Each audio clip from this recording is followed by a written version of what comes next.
이때가 모세에게는 언제였는가 하면 가장 비참할 때, 가장 천대받을 때, 가장 약할 때, 자기가 가진 모든 것을 다 내려놓아 버렸을 때, 그리고 절망적일 때, 희망이라고는 조금도 찾아볼 수 없을 때, 그리고 재산도 없지, 명예도 없지, 권세도 없지, 인정받는 그런 것도 없지, 인생으로서는 진짜 쓰레기 인생을 살고 있을 때, 그때 하나님께서 모세를 만나주셨고 모세를 불러주셨고 모세를 다시 세워주셔서 이스라엘의 지도자로, 인류 역사상 가장 훌륭한 사람으로 그렇게 모세를 세워주셨고 높여주셨습니다.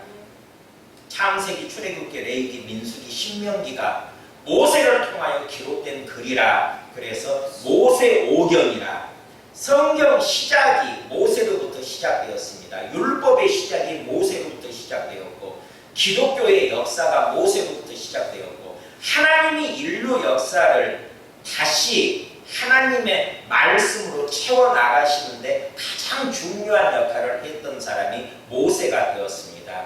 성경책 첫 번째부터 다섯 번째 책을 모세가 집필하여서 모세오경으로 성경이 시작하게 하셨습니다. 그래서 모세만큼 위대한 인물이었고 모세처럼 하나님께 귀하게 쓰임받은 인물이 없을 정도로 그렇게 모세를 하나님께서는 이렇게 높여주신 것입니다. 어느 때 그랬습니까?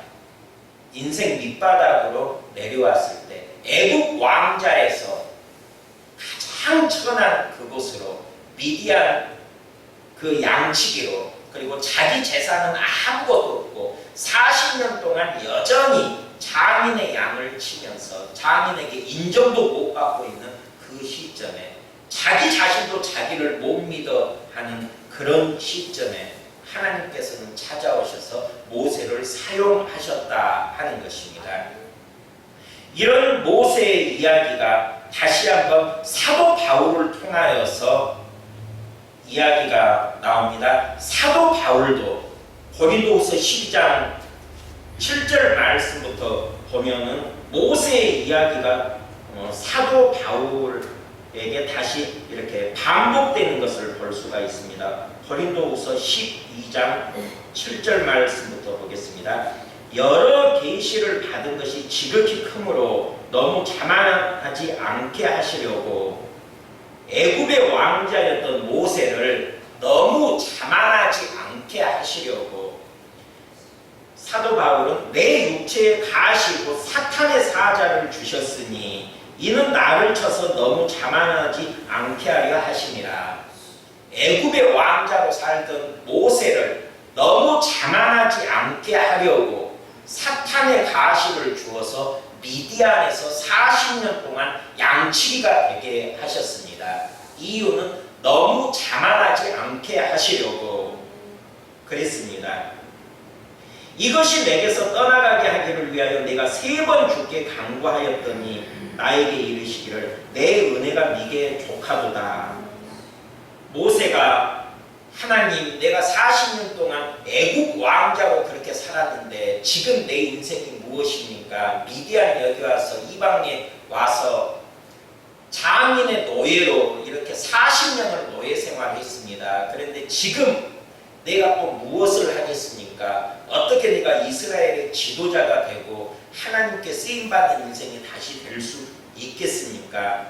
희망이 없다는 사실을 하나님께 고할 때 하나님께서는 이렇게 말합니다. 사도 바울에게 했던 말씀 그대로 모세에게 말씀하신 것입니다. 이는 내 능력이 약한 데서 온전하여 지니라 하신지라. 네가 약하다는 거 이제 알았니? 모세야, 네가 별볼일 없는 인생, 인간, 벌레 같은 인간이요 먼지 같은 인간인 줄 이제 알았니? 40년 전에는 애굽의 왕자고 기고만장해서 세상에 부러울 것이 없는 그런 교만한 인간, 모든 것을 다 가진 인간이었지만 그것이 하나님 앞에서는 먼지에 불과하고 아무것도 아니라는 것, 풀꽃과 같이 언젠가는 다 시들어버리면은 거름이 된 쓰레기가 되는 그런 것에 불과한다는 것 이제 깨달았지. 하지만 내가 일하는 방법은 곧 약한 데서 온전하여 짐이라. 네가 못한다고 할 때, 아니라고 할 때, 다 내려놓았을 때 애국 왕자의 신분을 다 버리고 이제 난 쓸모없는 인간입니다. 나는 아무것도 할 수 없습니다. 내가 할 수 있는 것은 아무것도 없습니다. 드디어 깨달았을 때 내 능력이 약한 데서 온전하여진다. 너는 할 수 없지만 나는 할 수 있는 하나님이다. 내가 너를 사용하고 내 능력이 너에게 임하면 너는 완전한 사람이 된다. 이렇게 말씀하신 것입니다. 모세에게 하신 말씀을 사도 바울에게 다시 하셨습니다.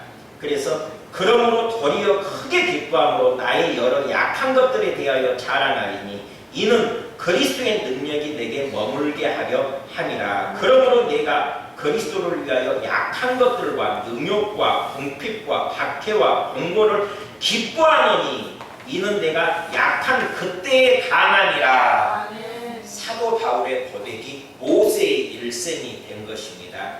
내가 약한 그때의 강함이라. 내가 약한 것을 기뻐할 수 있어야 합니다.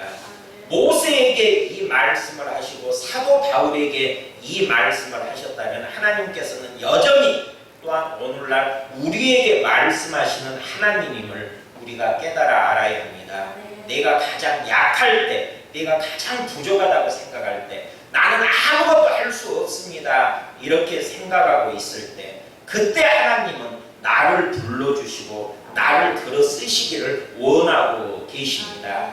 하나님이 우리를 불러주시고 하나님이 우리를 사용하시는 시간대는 우리가 생각하고 있는 시간대와 다르다는 것을 알아야 합니다. 이제 끝이야, 이제 일할 시간 없어, 우리가 그렇게 생각하고 있더라도 하나님께서는 아니야, 아직 일할 시간이 있어, 지금 일하면 돼, 그렇게 말씀하시고 우리를 다시 사용하여 주십니다. 그 말씀은 마태복음 20장에 보면 그 품꾼의 비유에서 그 말씀을 하고 있습니다. 사람들은 이제 나는 일할 시간이 없어 하지만 하나님께서는 우리를 마지막 시간에 너는 나를 위하여 일해야 돼, 그렇게 우리를 불러주시고 일꾼으로 세워주시는 분이라는 것을 마태복음 20장에서 말씀하십니다. 천국은 하나님의 통치가 임하는 곳이 천국입니다. 하나님의 나라가 천국입니다. 하나님께서 일하시는 곳이 천국입니다.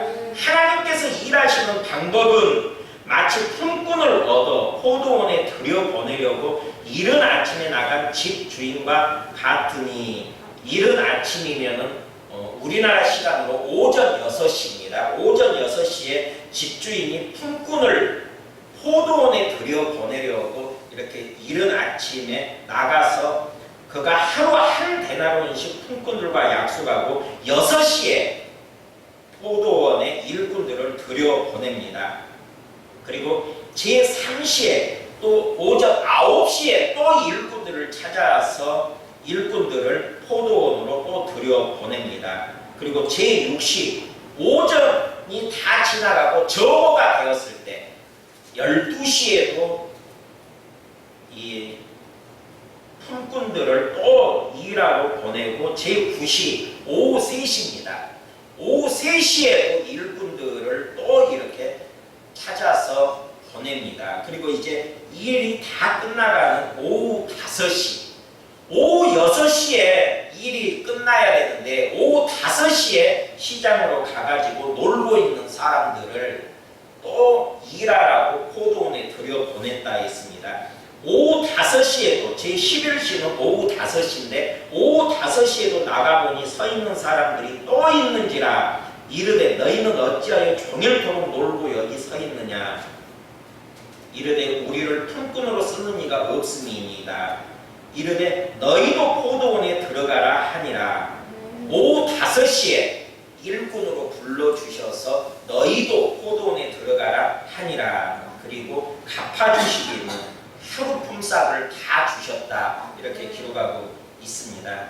그래서 오후 5시라고 사람은 포기할지라도 하나님께서는 그 사람을 일꾼으로 불러주십니다. 모세는 80세가 되었을 때 나는 이제 끝이야. 나는 이제 할 일이 없어. 여기서 인생 마치나 보다 할지라도 하나님께서는 이렇게 오후 5시라 할지라도 모세를 불러서 하나님의 일을 할 수 있는 그런 일꾼으로 불러 세워주셔서 사용하셨다는 것입니다. 사람의 시간 계산법과 하나님의 시간법이 이렇게 다르다는 것을 품꾼 비유로 천국은 마치 이렇다 예수님께서 말씀하시는 것입니다.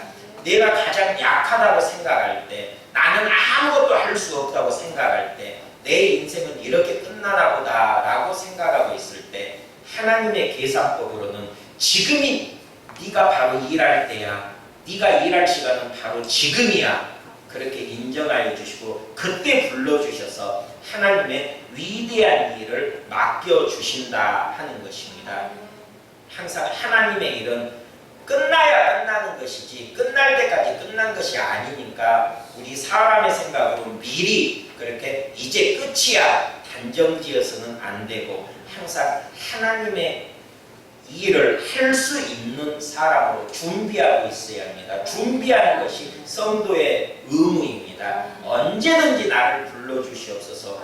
내가 누구를 보낼고 할 때 내가 여기 있사오니 나를 보내소서. 이사야 선지자가 반응했던 것처럼 항상 하나님의 일을 할 수 있는 믿음의 준비, 말씀의 준비, 성령 충만한 상태로 그렇게 준비된 상태로 하루하루 살아가다가 하나님께서 내가 너를 쓰려고 한다. 내가 너를 보내고자 할 때 이사야처럼 나를 보내소서 하면서 하나님의 일을 감당하고 인생의 마지막까지 하나님께 귀히 쓰임받는 하나님의 일꾼이요 또한 하나님의 복음의 도구로 그렇게 인생이 마무리되고 인생이 역사에 남는 그런 삶을 살아가시기를 주님의 이름으로 축원드립니다. 기도하겠습니다. 아버지 하나님, 우리가 다 끝났다고 생각할 때에도 오후 5시가 되어서도 하나님께서는 우리를 일꾼으로 세워주시고 일꾼으로 불러주셔서 하나님의 일을 감당할 수 있도록 세워주시는 분, 보내주시는 분, 사용해 주시는 분이라는 사실을 말씀을 통하여 깨닫게 하시니 감사드립니다.